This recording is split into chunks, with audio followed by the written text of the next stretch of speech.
भारतीय क्रिकेटर यूसुफ पठान बड़ौदा के रहवासी है। उन्होंने तांदलजा एरिया में शुभम पार्टी प्लॉट के सामने आंगन सोसाइटी के नज़दीक में TP22 फाइनल प्लॉट नंबर 90 वाली ज़मीन जो उनको ख़रीदना था, तो इनकी डील है उसको नामंजूर किया गया है। ये चीज़ कॉरपोरेशन के ध्यान में आई, काफ़ी जगह से कंप्लेन भी मिला है, तो 6 जून को उनको कड़क नोटिस दिया गया है कि आप अपने खर्च जोखम से इस जगह पे जो कंपाउंड वॉल बनाया है और लैंड पे जो कब्जा किया है उसको तुरंत खाली कर दे। नमस्कार, আমি পঙ্কজ বিশ্বাস এবং আপনারা দেখছেন পলিটিক্যাল ডেইলি। আজ একটু ব্যাকগ্রাউন্ড অন্যরকম মনে হতে পারে, কারণ আমি কলকাতার বাইরে আছি একটু হেলথ রিজনের জন্য, তো একটু ইনকর্পোরেট করে নেবেন। রাজনীতির ময়দানে যেভাবে অধীর রঞ্জন চৌধুরীকে ছক্কার বলের মতন বাউন্ডারির বাইরে পাঠিয়ে দিয়েছেন ইউসুফ পাঠান, তার একটা কেলেঙ্কারি সামনে এসেছে।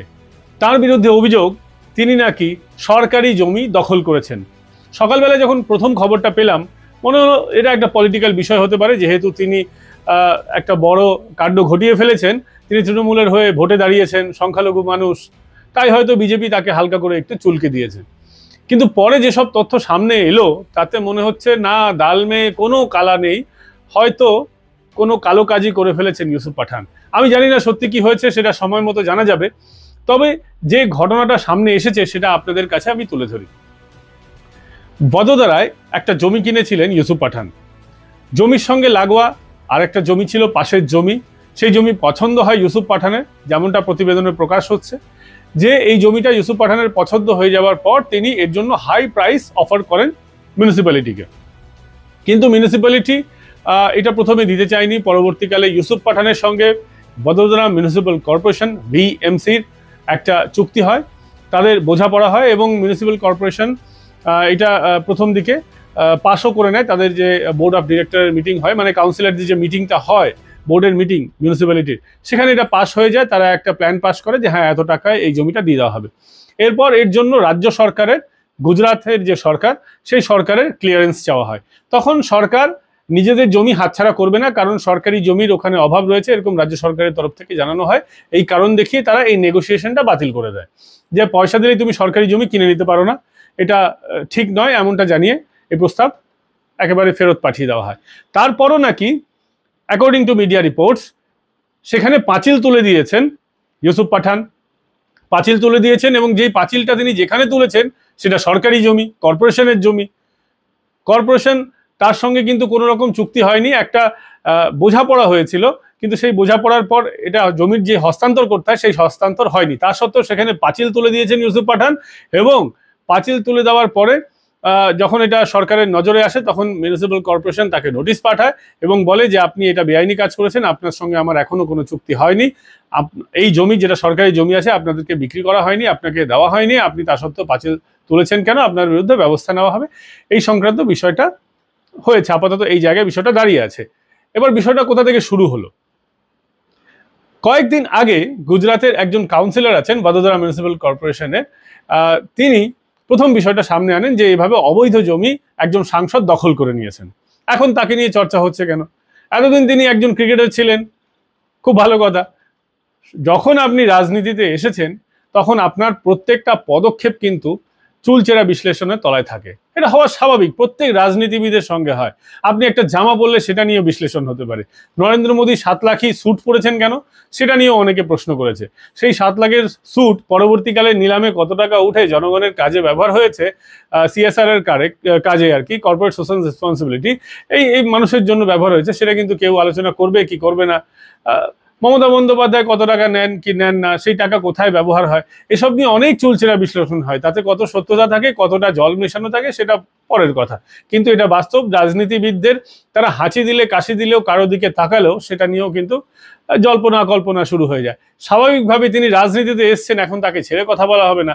তারপর এত বড় ঘাপলার অভিযোগ যদি থাকে যে আপনি সরকারি জমি দখল করে নিচ্ছেন, আপনি কিনা ভারতের একজন খুব ভালো দরের ক্রিকেটার ছিলেন, যদি আমি মনে করি তিনি মিডিওকার ক্রিকেটার ছিলেন, তিনি এমন কোনো ক্রিকেটার ছিলেন না যে তাকে এত বেশি মাথায় তোলার বিষয় আছে। তা সত্ত্বেও হ্যাঁ, ভালো ক্রিকেটে তার অবদান আছে, সেই হিসাবে তাকে স্যালুট। তবে যখন আপনি রাজনীতিতে এসেছেন তখন আপনাকে আরো সতর্ক হওয়া উচিত ছিল। এবং এখন আপনি তৃণমূল কংগ্রেসের হয়ে দাঁড়িয়েছেন, আপনি সংসদে যাবেন, আপনাকে তো এইসব প্রশ্নের জবাব দিতে হবেই। এবং যে গোটা বিষয়টাতে ইউসুফ পাঠানের এখনো প্রতিক্রিয়া কিন্তু পাওয়া যাচ্ছে না। ইউসুফ পাঠান কি বলবেন সেটা সময়ের অপেক্ষা। তবে এই বিষয় নিয়ে শাসক পক্ষ এবং রাজ্যের বিরোধী পক্ষ এবং অন্যান্য অনেক পক্ষ আছে যারা কিন্তু এটা নিয়ে ক্রমাগত জলঘোলা করছে। কারণ ওখানে এখনো নাকি সেই পাঁচিল বর্তমান রয়েছে, পাঁচিল ভেঙে ফেলা হয়নি। কয়েকদিনের মধ্যেই তিনি নোটিশ যেহেতু পাঠিয়ে দেওয়া হয়েছে, তিনি হয়তো পেয়েও গেছেন বা পেয়েও যাবেন কয়েকদিনের মধ্যে, যদি ফিজিক্যালি সেই নোটিশটা আসে। এরপর ইউসুফ পাঠানের কি পদক্ষেপ হয় সেই দিকে সকলের নজর থাকবে। এই তো গেল আমাদের সাংসদের দুর্নীতির কথা। এছাড়াও আরেকটা বড় ঘটনা ঘটে গেছে, অনেকেই দেখাচ্ছে না, রিলেটেড টু সংখ্যালঘু, যে মমতা বন্দ্যোপাধ্যায় সংখ্যালঘুদের উন্নয়নের কথা এত বলেন। তিনি বলেন যে তিনি সংখ্যালঘুদের জন্য দরদি, তার জন্য ইমাম ভাতা চালু করেছেন, সংখ্যালঘুদের ভাতা তার আমলে চালু হয়েছে, তিনি ওবিসি ক্যাটাগরিতে সংখ্যালঘুদের ঢুকিয়ে দিয়েছেন, প্রচুর উন্নয়ন করতে চাইছেন তিনি সংখ্যালঘুদের, এমনটা তিনি বোঝাবার চেষ্টা করেন। কিন্তু সত্যি বলুন তো, যদি সত্যি মমতা বন্দ্যোপাধ্যায় সংখ্যালঘুদের উন্নয়ন চান, তাহলে মাদ্রাসা সার্ভিস কমিশনে মমতা বন্দ্যোপাধ্যায়ের আমলে কোনো শিক্ষক রিক্রুটমেন্ট হলো না কেন? According to media reports, Mamata বন্দ্যোপাধ্যায়ের আমলে কোনো মাদ্রাসা কমিশনে রিক্রুটমেন্ট হয়নি। একটা মামলা চলছে কলকাতা হাইকোর্টে, সেখানে মাদ্রাসা কমিশনকে জরিমানা করা হয়েছে 2 লক্ষ টাকার জরিমানা। শুধু তাই নয়, ইমিডিয়েটলি 3 মাসের মধ্যে 3000 সম্ভবত নিয়োগ করতে বলা হয়েছে। বেশিরভাগটাই সেখানে নন টিচারিং স্টাফের রিক্রুটমেন্টের বিষয়টা রয়েছে। শেষবার মাদ্রাসা কমিশনে রিক্রুটমেন্ট হয়েছিল বুদ্ধবাবুর আমলে হয়তো, কিন্তু বাম জমানার পরে এই জমানাতে কোনো রিক্রুটমেন্ট হয়নি মাদ্রাসা কমিশনের। এবং যে শেষ 2010 সালের যে রিক্রুটমেন্ট হওয়ার কথা ছিল, সেটাকেও এই সরকার যখন ক্ষমতায় আসে, মমতা বন্দ্যোপাধ্যায়ের সরকার, মাদ্রাসা কমিশন সেই রিক্রুটমেন্টটাকে কিন্তু ডিলে করেছে। এরপর যারা রিক্রুটমেন্ট হওয়ার কথা ছিল তারা বিষয়টাকে নিয়ে যান আদালতে, বিষয়টা কলকাতা হাইকোর্টে যায়। কলকাতা হাইকোর্টে 2018 সালে জাজমেন্ট আসে যে রিক্রুটমেন্ট করা হোক, শোনেনি। 2019 সালে বলা হলো করতে, করেনি। তারপরে চলে এলো করোনা পিরিয়ড, করোনা পিরিয়ডে বলা হলো আমাদেরকে 6 মাস অতিরিক্ত সময় দিন, তারপর আবার অতিরিক্ত সময় চাওয়া হলো।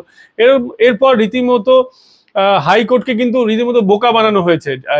লাস্ট যে জাজমেন্টটা এসছে সেখানে বিচারক বলেছেন ইমিডিয়েট রিক্রুটমেন্ট করতে হবে, এইভাবে আপনি বারংবার কিন্তু বোকা বানাতে পারবেন না। জাস্টিস কিন্তু ধরতে পেরেছেন, জাস্টিসের 2 জাস্টিসের বেঞ্চ কিন্তু ধরতে পেরেছে যে এই যে কমিশন রয়েছে এরা কিন্তু অ্যাকচুয়ালি রিক্রুট করতে চাইছে না, শুধুমাত্র বোকা বানিয়ে যাচ্ছে, টাইম কিল করছে। ইমিডিয়েটলি ফাইন করা হয়েছে, মানে রীতিমতো মাদ্রাসা কমিশনকে থাপ্পড় মারা হয়েছে গালে, যাতে তারা রিক্রুটমেন্ট করে এবং সঙ্গে সঙ্গে ফাইনটাও যাতে তারা দেয়, এবং এই ফাইনের টাকা মাদ্রাসা কমিশনকে দিতে হবে, অর্থাৎ রাজ্য সরকারের কোষাগার থেকে এই টাকাটা যাবে। মুখ্যমন্ত্রী মমতা বন্দ্যোপাধ্যায় কি জানেন না মাদ্রাসা কমিশনে কোনো রিক্রুটমেন্ট হচ্ছে না? আসলে সরকার তো কোনো রিক্রুটমেন্টই করতে চাইছে না। আপনি পুলিশিংয়ে দেখুন, ভুড়িয়ালা পুলিশ রাস্তায় দেখতে পাবেন, বুড়ো পুলিশ দেখতে পাবেন, কিন্তু পুলিশের যে লক্ষ লক্ষ পদ ফাঁকা হয়ে রয়েছে রাজ্য সরকারের বিভিন্ন সবকিছু মিলিয়ে কয়েক হাজার পুলিশের পদ ফাঁকা রয়েছে।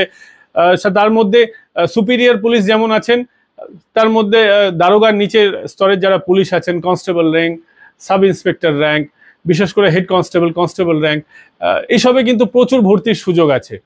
শুধুমাত্র তাই নয়, দমকলে ভর্তির সুযোগ আছে। কোথাও কি কোনো আদৌ ভর্তি হচ্ছে এই সরকারের আমলে? যে কটা রিক্রুটমেন্ট দেখলাম শিক্ষাক্ষেত্রে কি হলো আপনারা জানেন।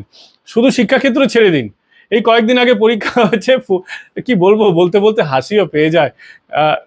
ফুড এসআই, অর্থাৎ বালু মল্লিকের যে দপ্তরটা ছিল এর আগে, খাদ্য দপ্তর, সেই খাদ্য দপ্তরের ফুড এসআই সেখানে চাকরি হবে। অর্থাৎ যিনি এসআই হবেন তিনি খাদ্যে যে দুর্নীতি হবে সেটা ধরবেন। তার পরীক্ষার্থীরা তারাই দুর্নীতিতে লিপ্ত, এবং দুর্নীতিকে কে মদত দিচ্ছে? 2 জন সরকারি আধিকারিক। এখন যেহেতু চাকরির পরীক্ষায় বসতে হবে, শূন্য খাতা জমা দেওয়া যাবে না, তাই যারা এই দুর্নীতিটা চালান, এই যে নিয়োগ দুর্নীতির র্যাকেটটা, তারা নতুন পন্থা বার করেছেন। SMS করে যারা পরীক্ষার্থী আছে তাদের কাছে পাঠিয়ে দিচ্ছেন উত্তরগুলো। এই বিষয়টা সামনে এসেছে এবং গোটা মামলাটা গেছে আবার হাইকোর্টে। হাইকোর্ট আবার কষিয়ে থাপ্পড় লাগিয়েছে। থাপ্পড় লাগাবার পর অবশ্য এবার বলা হয়েছে সিআইডিকেই তদন্ত করতে। সিআইডি 2 জনকে অ্যারেস্ট করেছে। তার মধ্যে একজন কিন্তু শঙ্কর নামে একজন ব্যক্তি আছেন, সম্ভবত তার দাস টাইটেল। তিনি রাজ্যের একজন উচ্চপদস্থ আধিকারিকের খুব ঘনিষ্ঠ মানুষ আর কি। কি বলবেন, এই তো পশ্চিমবঙ্গের পরিস্থিতি। যাই হোক, আপনার যদি কোনো মন্তব্য থাকে বলার, কমেন্ট করে জানাতে পারেন। কোন বিষয় নিয়ে ভিডিও করলে আপনাদের যদি কোনো মতামত থাকে যে এই বিষয় নিয়ে ভিডিও করা দরকার, আপনারা সেটাও জানাবেন। আপাতত এখান থেকে বিদায় নিচ্ছি, খুব শীঘ্রই কলকাতায় ফিরছি। দেখা হবে আপনাদের সঙ্গে, ভালো থাকবেন।